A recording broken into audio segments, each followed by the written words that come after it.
Hello, everyone, and welcome to the SourceForge podcast. Thank you for joining us today. I'm your host, Bo Hamilton, senior editor and multimedia producer here at SourceForge, the world's most visited software comparison site where B2B software buyers compare and find business software solutions. Today, we're talking with Justin Winthers, co-founder and CTO of RealEstateAPI, a big data as a service company offering a suite of APIs that deliver real-time, detailed property data across the whole United States. If you ever purchased a home or a property, you probably use sites like Zillow, Redfin, or Opendoor. And these are some of the companies that would utilize real estate APIs to help developers, integrate features like property search, just detailed property information in general, and then address autocomplete in their applications, among other things. We're going to talk a lot about, data, big data in this episode, including some of the shady characters and practices that go on behind closed doors, as well as the company's use of artificial intelligence and other emerging technologies. So, without further ado, let me introduce Justin Winthers. Justin, welcome to the podcast. Glad you can join us. Oh, thanks, Bo. Happy to be, part of your show. Been a fan. Awesome, appreciate that. I want to get right into it. Can you just give us a little bit of background information about yourself, and maybe talk about some of your background that ultimately led you to start Real Estate API? Sure. So my background is just been a developer, been interested in technology my whole life. I was probably will be dating myself here, but I was the kid. I had a first computer I ever got was a Commodore 64. And so when I was a kid, I would just kind of go through the books, then it was basic. Commodore 64 was basic. And the first program I wrote was this balloon would float across the screen, this really pixelated balloon. And after that, I was probably maybe 7 years old when I did that, and just started there. And my mom went out and bought it for me, the Commodore 64, and just fell in love with development and the idea of coding.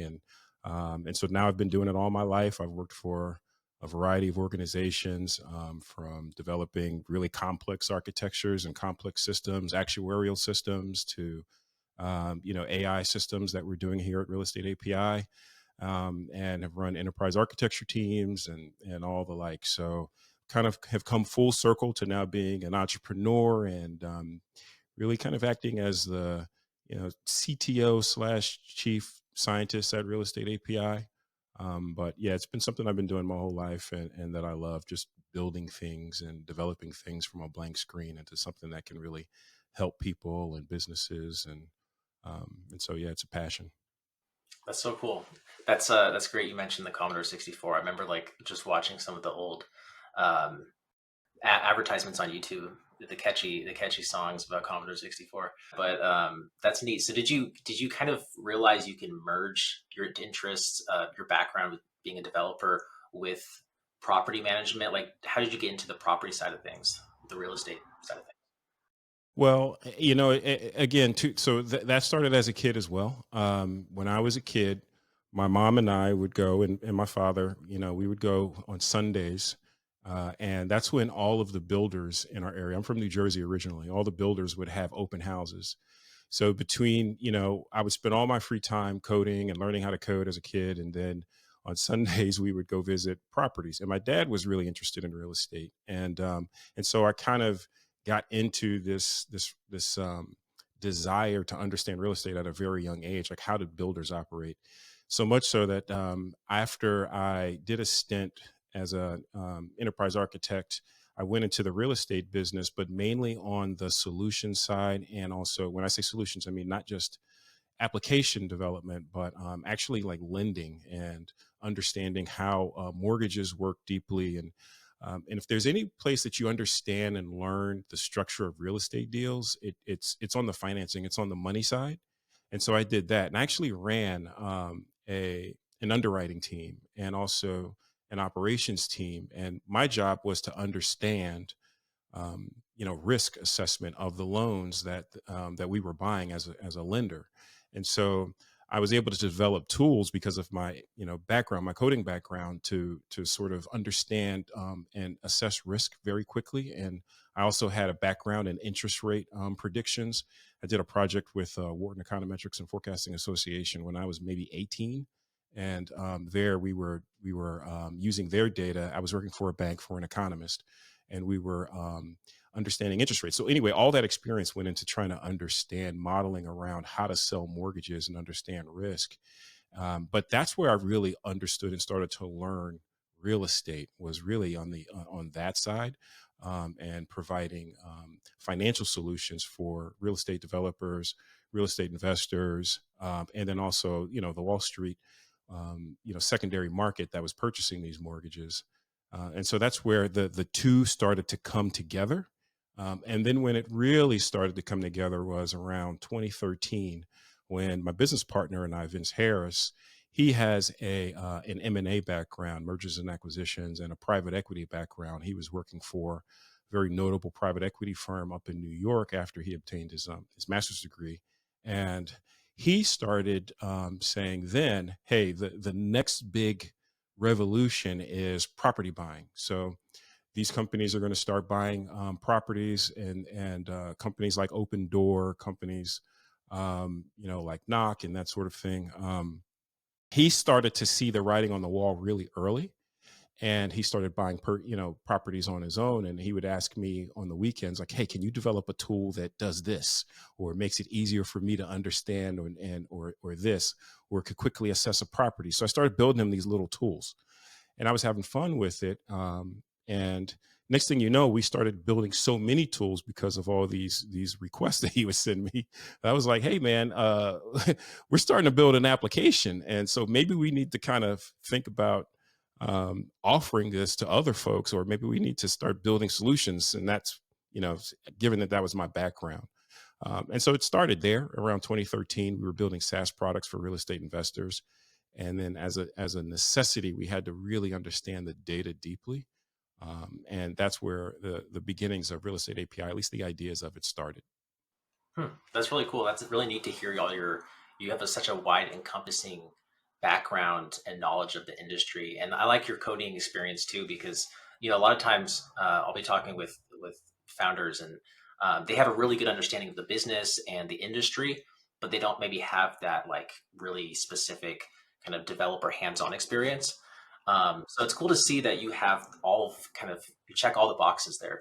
And then plus, mentioning Vince too in the picture and helping you along, and figuring out what exactly you need to develop a tool for. I think that's really huge. Along with your solutions, since we just got started here, I want to see if you can just summarize your solution for our listeners, and like, can you summarize how your company has become a leading solution for property and identity information? Sure. Yeah. So, like I said, when we were, first starting this, we created some SaaS products, right? And not just one, but actually a few in different, industries within. Well, I should say actually within different poles within the real estate industry. One side was identity management. So there's a need inside of real estate, and not just, just for marketing purposes, but also for maybe insurance companies need to understand who beneficiaries are, or who their beneficiaries are, or maybe the other companies need to understand who a person is for whatever the use case is, not just simply marketing, but for internal processes. And so with our development of these SaaS products, we started to needed to understand that as well, right? Mainly from a marketing perspective to start, right? Then on the property side, we obviously needed to understand the data. So we were selling real estate investor SaaS solutions, and at that time, there really wasn't much out there. We kind of really, I think, we're at the forefront of some of the solutions that exist today, with some of the products that we built. And because we understood that data was so hard to obtain, it really kept us from advancing it as quickly as we would like. Number one, it was way too expensive. Just to pull a record on a property, we had to spend maybe 2 cents or 3 cents for every single call. Well, one of our products had almost 50,000 users. So imagine now we have to, multiply that by the number of properties that they want to pull, because maybe they're interested in purchasing a property and they want analytics around it, or whatever the case may be. And so our ability to meet our customers' needs started to decline as we scaled. So we then understood, well, we have to actually start aggregating this data from either aggregating it ourselves or potentially buying this data. And so we were faced with that problem. The second problem we were faced with was when we actually ventured out to try to understand how to buy all this data, we were met with, these long data agreements. The pricing changed from one provider to another. And, I'm an entrepreneur, but I'm not the business guy in this scenario. I want to build and create things, and I don't want to be held back by that type of stuff, right? And so, like as a person who wants to really build things to help people, and as a result, we decided we want to learn this business inside and out. We want to understand the data world inside and out, and not only that, we also want to start building our own data sets and that we can use here, but also give to our customers and our friends who are also building solutions that we felt could help people. So we made the decision, you know what, we're going to stop offering SaaS. We're just going to focus on the data. And we're going to not only just offer this data, but we're going to offer it in a way that developers or CEOs or people with fantastic ideas in the prop tech space don't need to worry about all the mess that we had to deal with.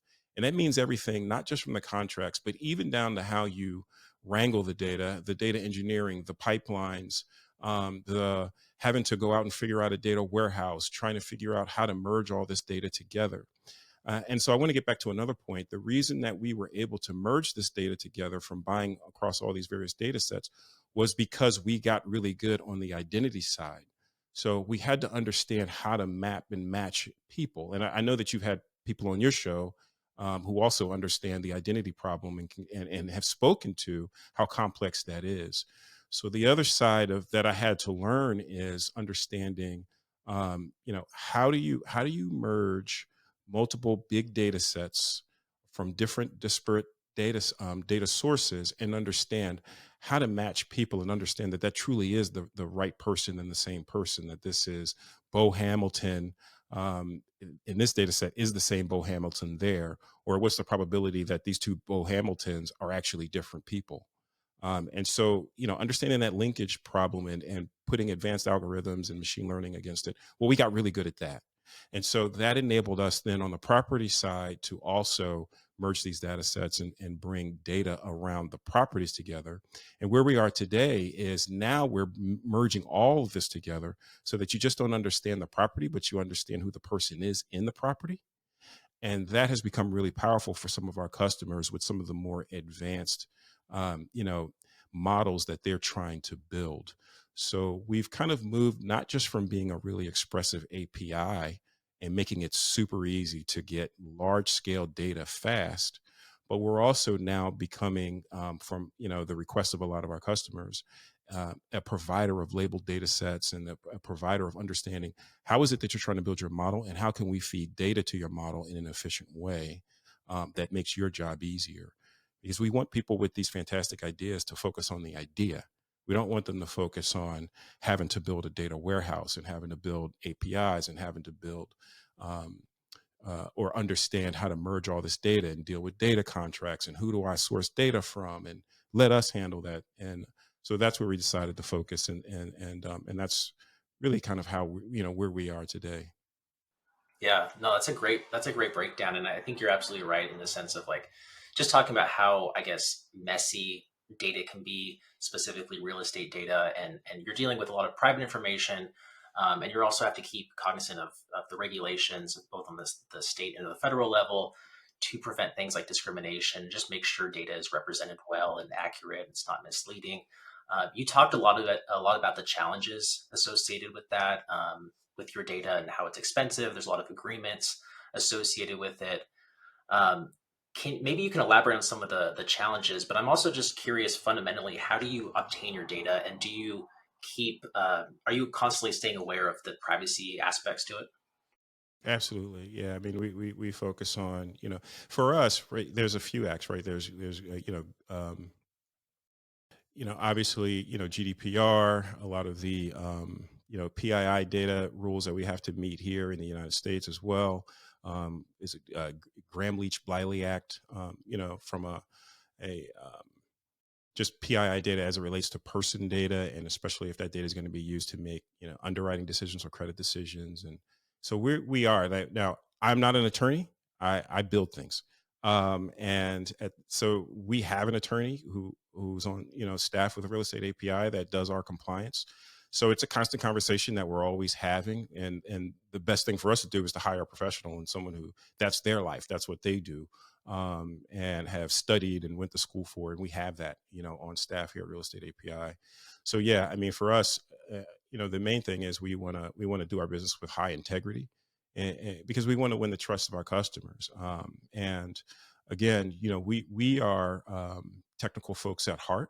Everyone on our team, from our data scientists on our team, data engineers on our team, developers on our team, myself and Vince, we really care about solving big problems and seeing our customers solve really, really big problems.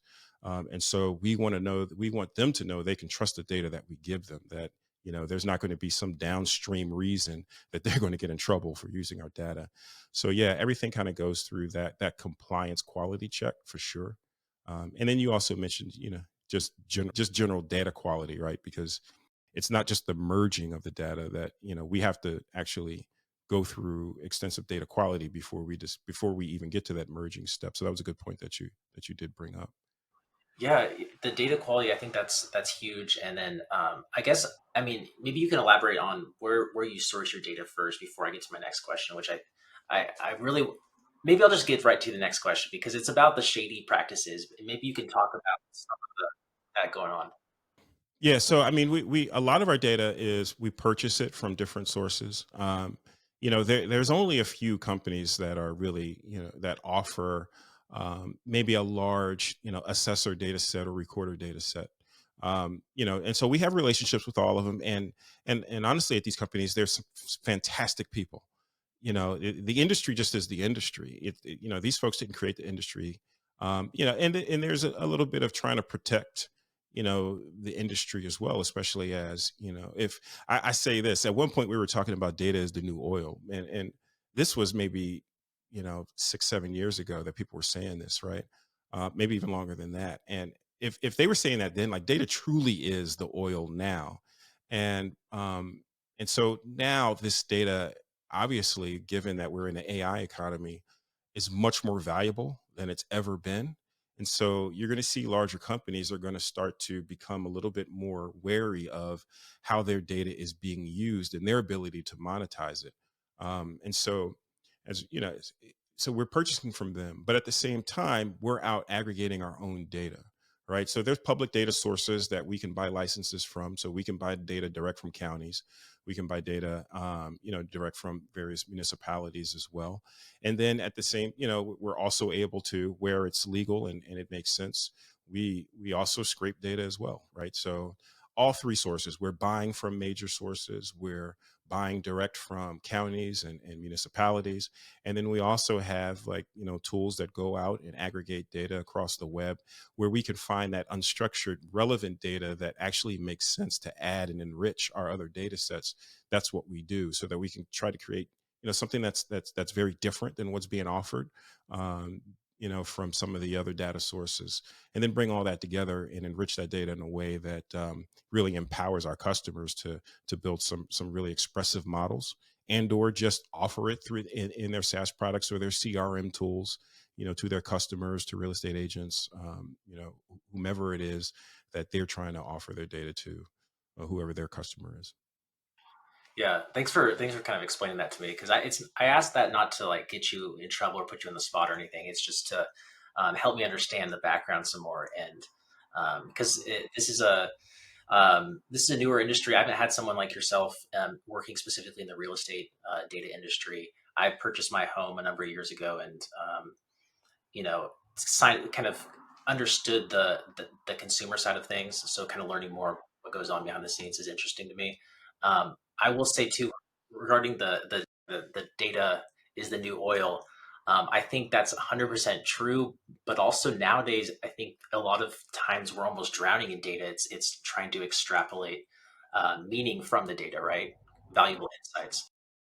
Yeah, 100%. I mean, it's a great point. And and that's where, when I said before, we can go out and get a lot of data, right?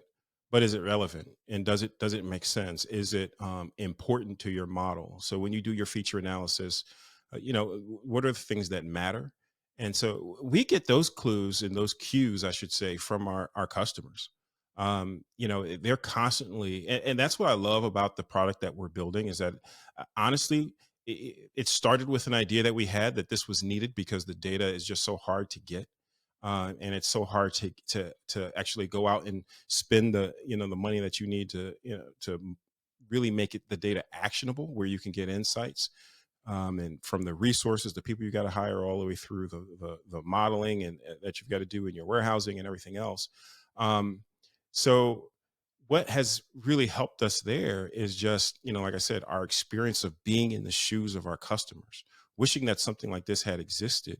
And so now we're at this place where, we understood the problem well enough to get a really great start, but now our customers are actually shaping the product. Right. So, this idea of being obsessed with the customers, I mean, we truly are. Everyone in our company, right? We're a small company, we're nimble, but at the same time, we're not a tiny, tiny team. But everyone in our company interfaces with customers. I mean, our developers interface with customers. They get on calls with the implementation teams of our clients. They understand their problems deeply. I mean, they're looking at code with them. I don't know, and I don't know if that'll scale. And honestly, I don't really care. I just know right now it's a wonderful service, and we're learning so much about what our customers' needs are. And as a result, we come back to the table in our planning sessions, and Lucas can say, or Jose on our team can say, or Elvin can say on our team, "Hey, I met with so and so. This is their problem. What do you guys think?" And then as a team, we can sit back and say, "You know what? What if we develop this for them?" And then and how important is how many other customers have that same need? And should we reprioritize our backlog and move this to the top so we can get this done for them? And so, that's been a wonderful thing. And I talked earlier about like just labeled data sets. That's at the top of our priority now. Because we've had customers who needed it. And so so now all of our efforts, or a lot of our efforts, I should say, are around developing labeled data sets so that we're getting many more teams who are focused on AI and want to build next gen models. And so that's really been a big focus of ours. And there's another problem inherent in that, Bo, which is they're nervous about AI. They're nervous about how teams are going to be using their data to build these AI models. And the reality is they want to build models themselves, right? So one of the big issues, well, not issue, but problems that everyone's trying to solve is climate change, right? So we see tsunamis, and obviously recently with the wildfires in California, which was really devastating and sad. The floods, in North Carolina, I have friends who were affected there, um, and honestly, like, we want our data to be used for that sort of thing as well, and really means a lot to us for the people who are working on those sorts of problems. But the large, companies are also looking to work on those problems, and so um, they want to monetize their models and their AI and impress people with what their capabilities are. And so they're really nervous about, do we release all this data to these folks and have competitors? And so, you know what I mean? And so there's a lot of rules around how we're able to offer data to our customers. And we've got to create what are called, derivative products. Um, and so sometimes we just can't say, here's a data set, right? If now we can, if we go back to who we're aggregating data from, and if it's a data set that we've furnished ourselves and built ourselves, then that's no problem. We can do that. But if it includes data from someone who we've bought, we've got to go back and say, hey guys, and do this whole negotiation with them so that we can get what our customers need. Or sometimes we can create a derivative product that's so very different from the original and offer it to our customers, then it falls within line of what we've agreed to contractually. And so we look to do that as often as we can, which is why we enrich our data sets. But then also when we sell, we can sell embeddings, we can sell, we can sell labels, we can do those sorts of things, and that helps our teams without having to deal with all that negotiation. Um, and then also it's just, again, we want to help the teams who are solving the big problems, and we're excited to be part of those projects. So we'll do all the dirty work to make sure that they can get it done. Yeah, well, I like how where your head's at, solving the big problems, and then also just kind of going hands on with customers and clients that you work with. I think I wouldn't worry so much about the scaling issue, right? Because you're doing the right thing, and that is just working hands on with individual customers and making sure they're happy. And I think the scaling will come naturally because of that good relationship you build. Um, but I think just I really appreciate the all the information, insights about kind of what goes on behind the scenes, because I had no idea there was all these different negotiations in place and like how you have to kind of alter data sets in your own way, or at least make it alter it enough so that you can kind of get around some of the um, agreements, I guess, that are in place. Yeah, and I wouldn't necessarily say we're trying to get around the agreements. I mean, we have a very open relationship with everyone that we have a data contract with. They know what we're doing, and we discuss it with them beforehand. I mean, it's weird because they want to make money too, so they can't lock down everything, right? Like they're in the business of selling data, um, but at the same time, we need to make sure that it falls within the confines of the agreements, as well. And it's really important for us to keep our relationships with them. We don't want to do anything nefarious. We want to have high integrity, and we also want to be a good customer to some of our upstream providers.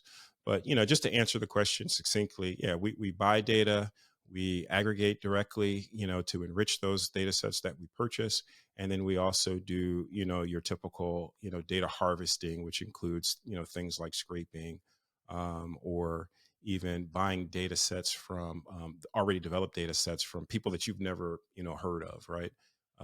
That we meet in some of our when we go to some of these data conferences, or folks that we know having just been part of the industry now for a while. So we do a lot of that. So there's no one single source. We get it from a lot of places, but it's just a lot of work. you know Yeah. Do you need, when it comes to your APIs, do you need sort of a technical background to work with your products, or is it fairly accessible to most levels of expertise? Yeah, it's definitely not a no or low code solution in its current state. So yeah, you need to be fairly technical. But yeah, what we get from developers is that our API and our documentation, our API is the easiest API that they've ever worked with in the real estate industry. And not only that, it's the most comprehensive and provides the most data. So we provide, just even in our one of our calls we call property detail, which gives you everything about a property. Um, you know, so that API has uh, hundreds of data points that come back in one API call. Some of our API calls allow up to 50,000 records returned in under a second. So, our whole goal was our API should feel like a data warehouse. You don't need a data warehouse because we can offer that same amount of data quickly, and without you having to build all that. And so some of our limits are based on our agreements as well, that we have to impose on some of our APIs. But yeah, I mean, so it's easy if you're a developer. Now we are looking at integrating with. There's a project right now where we're integrating with Zapier and integrating with Make. I think another service that we're integrating with is Bubble. So some of these low code solutions will have us, as an integration, and then you can use those integrations using those services to build your low code or no code solutions. So that is something that we are working on. Now, I want to ask you some more about the integrations when we wrap up the interview. I want to first maybe see if you can kind of summarize, um, if I were an investor, working with you in the real estate space, how could I leverage your APIs to ultimately help me become more successful? Okay. Yeah. So, yeah, I mean, obviously, property data has uses even outside of the real estate industry. I mean, we've got, and we can get to that later about types of customers we're seeing now, not just real estate. But if you're a real estate investor, we have some hedge funds who use our data, or we have some really large investors who are out purchasing lots of property that use our data, and they're building typically, prediction models. Where should I invest? Based on the history of data and history of sales, and then some of the things that we can offer that maybe you can't necessarily buy from the larger the larger data providers. So usually that's typically where we see hedge funds or large investors using it. They're just trying to understand, two things. One is, should I buy this property? What fits in my buy box, right? And then, where should I look to invest? What are the trends? So, there's all different types of applications that you can use for the data, from trend analysis to, should I buy this? Yes or no? Some sort of classification, model, or where should I be looking? Generally, point us in the area, to my sales folks to where we should be. And we also see them using it, on, I'm building I know where I'm going after the properties, and I'm contacting these homeowners.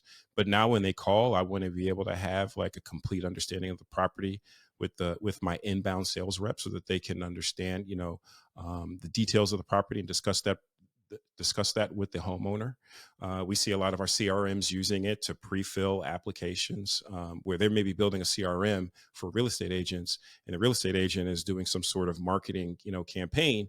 But then when the person goes to the site to say, yes, I want to talk to you about my property, it already pre-fills. This is like the really easiest application of it, right? It pre-fills the form with all of the data about the property and all, so that the way the person doesn't have to necessarily, sit there and fill out all this stuff about their property, and they can just kind of validate and verify it, as we know that time is key and time to close is key. And then, it's more likely that they'll be able to capture that lead. So we see it from the most complex, building models and where should I spend my money, and I'm spending millions or potentially billions of dollars, down to the smallest application to a lead generation website, that's, using our data and our APIs. Or you can see like insurance agents or appraisers. They all probably utilize your product too in some way, shape, or form. Yeah, I mean, we've seen some appraisal companies, some of the AMCs, appraisal management companies, who are using ours to enrich their data. They also have access to some proprietary, when I say, well, proprietary to the industry, they have access to certain data sources as well, and generally they're using us to enrich that, or maybe because our APIs are better developed than a lot of these, industry APIs. And they're much more modern, and they'll use us as the base API and then enrich our data with maybe something that, is specific to the appraisal industry. So we've seen that too.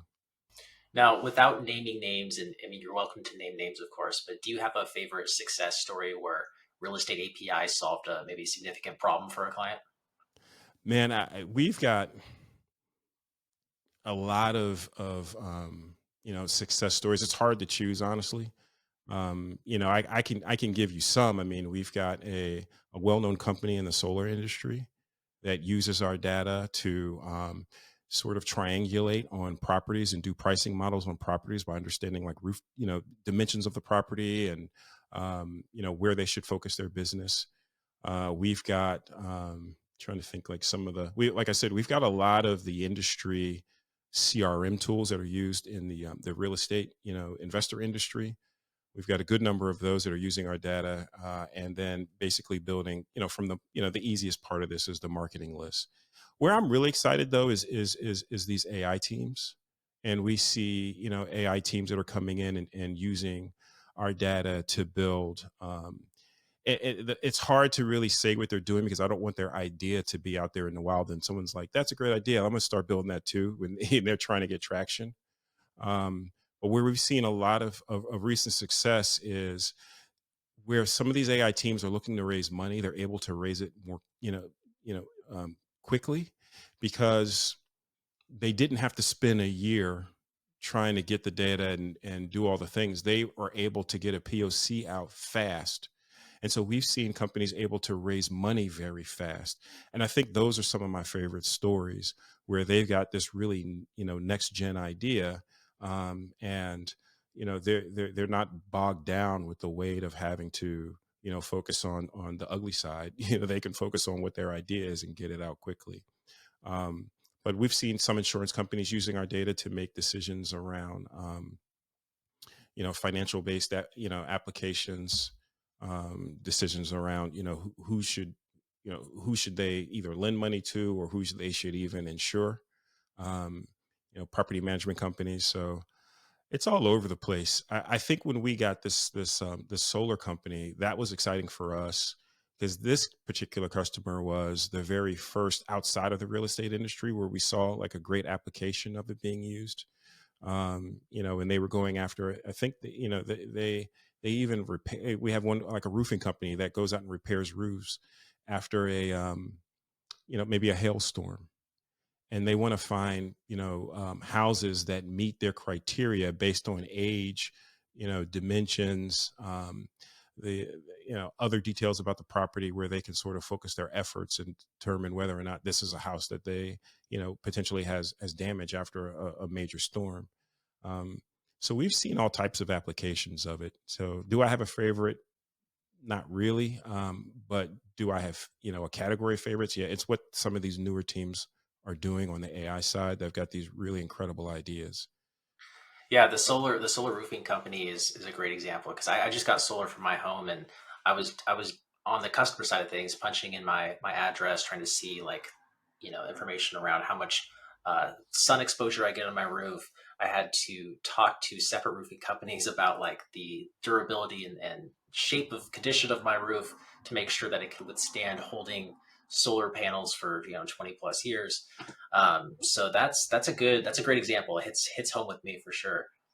Yeah, and we yeah, I would say just on the AI side, like what like I said, we were excited about the solar company because that was our first publicly traded company that was using our services, which was huge for us. It was great in our growth. And then as far as like some of these AI companies, like we've got maybe I think close to 5 companies now that are YC companies coming out of Y Combinator, and they all have, as you can imagine, just incredible ideas. And so what we do is we'll also sign, non-disclosure agreements with these companies as well, because we don't want their idea getting out. Um, and so, unfortunately, I can't really divulge a lot of it, what they're working on. But just but we're excited to be working with some of these YC companies and some of these other companies in these accelerators. We're actually looking for more opportunities to work with companies that are in accelerators, and even giving scholarships to our data. If you've got like a fantastic idea, we had a hackathon maybe about 6 months ago, and we awarded the winner of that access, a license to the data for maybe 6 months, where they could develop their idea.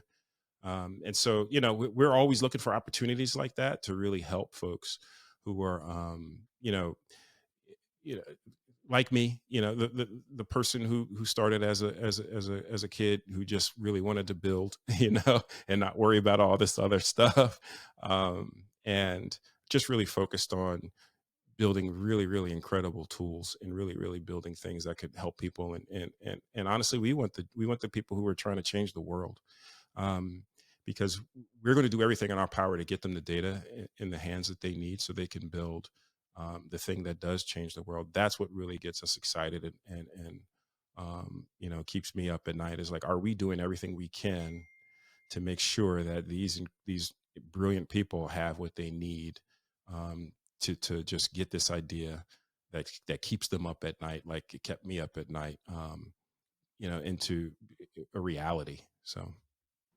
Yeah, I want to talk about specifically around these emerging technologies. We talked about AI, and I feel like in the software and tech space, it's tough to have a conversation nowadays without talking about like machine learning or artificial intelligence, just because of how quickly it's moving and just impacting every facet of life and industry. I'm curious to hear your thoughts on AI. Could you kind of divulge some more information, maybe about how maybe you're utilizing it or other use cases you've seen with other clients you've worked with, maybe obtaining data, etc. Well, it's interesting, right? Because we started with a model that we call it Prop GPT, right? And so that's an internal model that is a natural language. Basically, it's a natural language query builder, if you really think about it. So essentially, what it does is it takes a natural language request, and then it converts that into an API call, right? So it's basically a language translation problem. That was one of the first things that we did, right? Because we wanted to have that early on in an offering. So we offer that as an API that you can embed in your product right now. So you can ask it things like, provide all the properties in this area code that are listed for sale, and we're constantly expanding that. But like our job really isn't, I don't think our job is to build the models. Like we have internal models that we're working on that we'll be able to release and offer for people to scale. But again, like I said, we're working with people who have their ideas around the thing that they want to build. So, and that's where our customers are kind of leading us. So as far as like ideas that I have around AI, I mean, things change so quickly. It's really tough. I mean, just as a matter, I mean, just the other day we saw, was it DeepThink that released a new model? I'm sorry, DeepSeek. I'm saying DeepThink. DeepSeek released a new AI model that doesn't necessarily need, or doesn't need the same GPUs that OpenAI, or any large scale model that you're trying to, a large language model that you're trying to build, and they say it's outperforming, our best, OpenAI models. um I haven't had a chance to test it myself, but if that's true, yeah. It's pretty promising, and yeah, well, and also the fact that there's ramifications already today, because I think that came out, the end of last week, and you're already seeing like Nvidia's stock drop 10% or more just because of Exactly, right. Yeah, so their stock has dropped. Supposedly they built this model for $5 million. And then, and this is on the heels of us saying, we're going to put $500 billion into data centers and so that we can outfit these supercomputers and outfit these, yeah,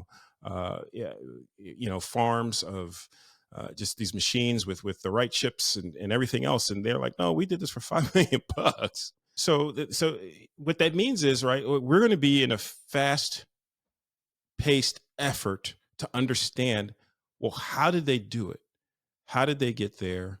How were they able to, train these models in a way, with such efficiency and at such low cost, right? My suspicion is it was how they encoded the data, right? And so what I think is one of the reasons I said, like, our whole goal is to now move into how do we um, encode and label our data in such a way that enables really, really fast, training of models and development of these models. I think that's where the industry is going to go. So I think like companies like Scale AI are just going to get even bigger because that's where the focus is going to be. Um, and I think like companies like us who are focused on a particular vertical, and not vertical in terms of industry, in terms of where the data is offered, but more so like the data that we're aggregating, that we're going to start leveraging those types of um, practices and into the data that makes it that much easier to and faster and efficient to train models. So that's where I think it's going. I think we're going to be focusing on the ingest versus the model themselves. I think after a while, the models, you know, anybody can install PyTorch and get like a basic LLM running pretty quickly now. Like maybe a couple of years ago, that was tough. Like you needed, a really deep technical, but I experience in order to do that. But now we're seeing more what I would call civil, yeah, I would call them more like civil data scientists. These aren't really true data scientists that understand the statistics or the math that really goes behind it, but they understand how to construct it. They understand how to train it. They understand how to, just do the techniques of actually building and get an output. You're going to see more and more of that because the genius in the models is already going to kind of be there. But now we're going to need the genius around how to actually feed these things more efficiently. Um, you know, so yeah, I was surprised at that news. yeah. Oh, yeah, and I think that going back to the DeepSeek, I think that's yeah, a byproduct of, not having to do more with less, not having the access to GPUs. So they had to kind of create this other workaround to build competitive models to compete against the big US tech giants, right? So you kind of, I think that's what's great about just the open market capitalism sort of environment where it's like there's all these different ways to compete, and by closing one door you can open up another few doors, and obviously pros and cons to that. But I think that's really interesting. I think it's cool that you're staying aware of all these newer technologies. And I guess one other thing too I'll add is, you have these low code tools. People don't have maybe the like data science expertise from decades past, where you had to kind of know more of the nitty gritty math and science involved. Now you have these tools that do a lot of the heavy lifting for you. So you just have to kind of know how to program with the conversational language that um, these new tools require, right? So you kind of like you can get an output, but maybe you don't have as good of understanding of the underlying mechanisms, right? So that could be good and bad. You can get a result, but you're kind of I feel like we're kind of losing some of the craft. Yeah, I mean, yeah, it does make sense, and I think about that often, but I think, I tell this, to our team all the time. The people who are going to win in the future are going to be the folks who ask the best questions. I mean, to your point, we have all this data now. We have, and before, at one point it was the information economy, and then we went from the information economy to the decision economy. I say now we're in the question economy, right? As these AIs get better and better, the people who will be the most productive are the ones who are able to ask the best questions. And so I would say there's always going to be a place for that, and the more that you focus on your analytical skills and your ability to ask questions, you don't. I don't think that you have to worry. Now, to your point around the craft kind of going away, um, you know, a- again, I haven't played around with the DeepSeek model, and we're not there yet where it can build like a very complex solution for you. You still have to understand how to ask the questions to build a very like a complex solution. And so maybe, and I don't know how soon that we think that AI, and maybe once we get to AGI, if it'll still be able to do that, go out and build an entire environment and create the website and create the backend, and develop APIs and all that. I Maybe we're close to that. But I think that's going to be a really, really tough nut to crack. So I think that you still need to understand how to put things together. And so we leverage it all the time, internally, as far as, being able to act as a junior developer on our team. And then pretty soon maybe it'll be a more senior developer. But I think some of these low code solutions like the bubbles and the makes and all that, I think they're going to kind of decrease in popularity because I think the interface for how you think about these integrations, or even building things, is going to change. To your point, it's going to become more conversational. So we had heard for some period of time like the new UI is going to be the conversational UI, and I agree with that. And I think that I have friends who do photography, for example, as their they're not developers, they never developed anything, but they were able to jump into Cursor AI and build an entire solution to download the video off of their from their cloud, move it into folders, separate it out, do some basic editing, and they did all this with Cursor and they have no experience at all. I think like that's where you're going to see people who aren't technical, start to build solutions. And you can still build a simple solution. It's not at the point where you can build something complex. But again, in order for you to build something really complex, you got to know the right questions to ask. So if you don't have that experience, how do you know what to ask? And so I do think that um, some of I don't think the craft will be gone. I just think the craft will shift, right? Around, you know, again, how do I think about when I build solutions, given AI as a co-collaborator, in this endeavor? Right.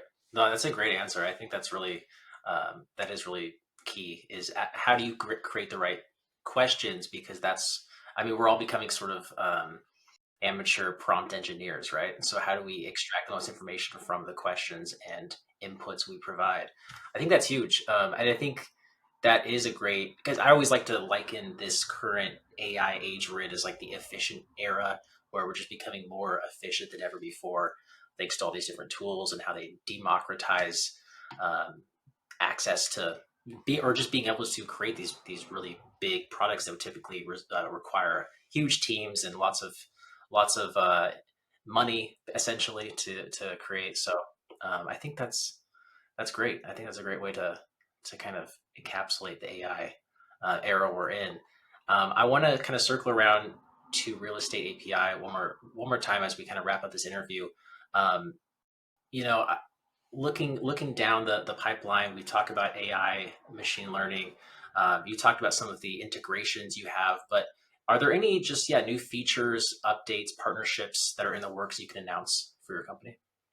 Sure. So, the biggest thing, like I said, is we're going to be offering labeled data sets and, and even embeddings and like I said, we're willing to sign a non-disclosure. Sometimes teams come to us with data requests that we can't necessarily provide, because maybe it is a violation of some upstream agreement that we have with one of the larger providers, and or maybe to your, like when we were talking about privacy and that sort of thing, maybe it includes data that's private, and so we need to hash it before we send it out. And so we will work with your team, or we'll work with these teams if you tell us exactly what you need, and are willing to share like what features are most important to you. We and we can provide, we can essentially be a like an ML flow on demand for you, right? We can create ML pipelines for you, and then you just kind of get the handoff to where it's actually feeding your models. And so that's the big thing that we're really excited about. Where we're becoming almost like a data bricks, if you will, for the real estate industry, but with real people who really care about what you're looking to build, who are involved in your process, and really smart and intelligent people as well, who understand your problem deeply, and just want to see you win. At the end of the day, that's what this is all about. We want to see you win, and we want to see, um, you know, your idea really go out and change the world and help people. So yeah, so that's the big announcement. As far as like new products that we're working on, is a real focus on AI, but doesn't mean that we're not focused on the other stuff. Like if you need a really fast API that aggregates, national US residential property data, Real Estate API has everything that you need, from parcel data to mortgage data to um, the assessor data to identity data, contact data, demographics. We have it all. So if you just need data, you can get that too, and we're constantly focused on making sure that it's the highest quality, and it's the most relevant, and it's merged in a way that makes it super easy for your teams to get your product off the ground extremely fast. That's great. Yeah. Well, I think just talking with you, I'm excited to see where you guys are headed, because this is an emerging, fast growing field. And I think with, having real estate's been a hot industry for a long time, but with the way it's changing with all the data that's involved in this new era, I think is going to be fascinating to watch how you guys develop and keep growing. So I'll be following along. And for those listening, how can they learn more about Real Estate API? Just get in touch with you and your team. Well, you can go to realestateapi.com. And if you really want to have a conversation with us, there's a button on the first page that says, book a call and have a discovery session with us. And you'll potentially get me, you'll get Vince, you may get Lucas, you may get Alex, you may get, any of the folks on our team. So we're all heavily involved in sales calls. And you may be on the call with one of our developers too. So you can ask as deep a question as you need. But that'd be the best way. Go to realestateapi.com and click that discovery button, and be happy to jump on a call with you and discuss your project and how we can help you. Awesome. All right. Well, you heard it there first. Realestateapi.com. Thank you so much, Justin, for taking the time to sit down and just talk with us about your company. I really appreciate it. Awesome. Thanks, Bo. Really enjoyed it. Thank you all for listening to the SourceForge podcast. I'm your host, Bo Hamilton. Make sure to subscribe to stay up to date with all of our upcoming B2B software related podcasts. I will talk to you in the next one.